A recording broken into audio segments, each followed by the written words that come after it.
Hi, welcome back to Gabby's Zen Space. Today we're going to focus on triangle pose, also known as Trikonasana in Sanskrit. So grab a block if you have one, and we'll make our way to our mats.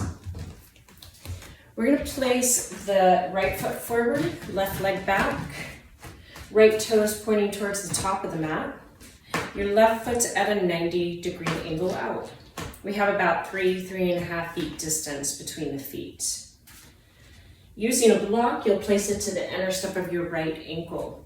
If you have less flexibility in your right hamstring, use the highest setting of your block.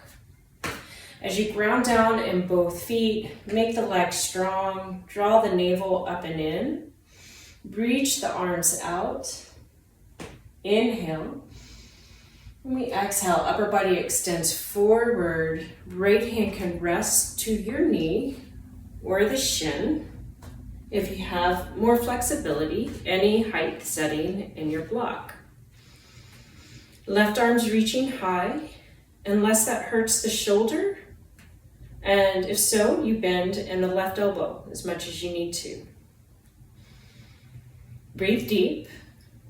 Press the right sit bone back towards your left foot.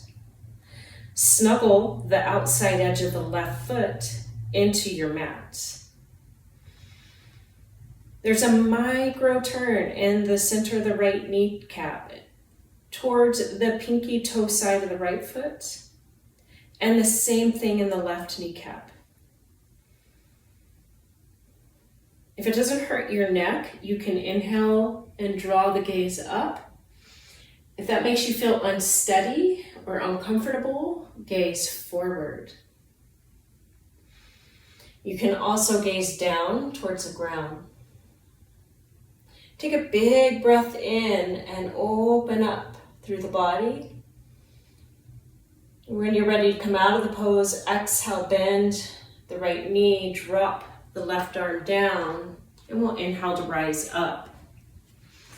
Okay, be sure to do the other side.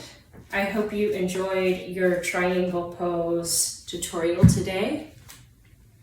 Enjoy the rest of your day. Namaste.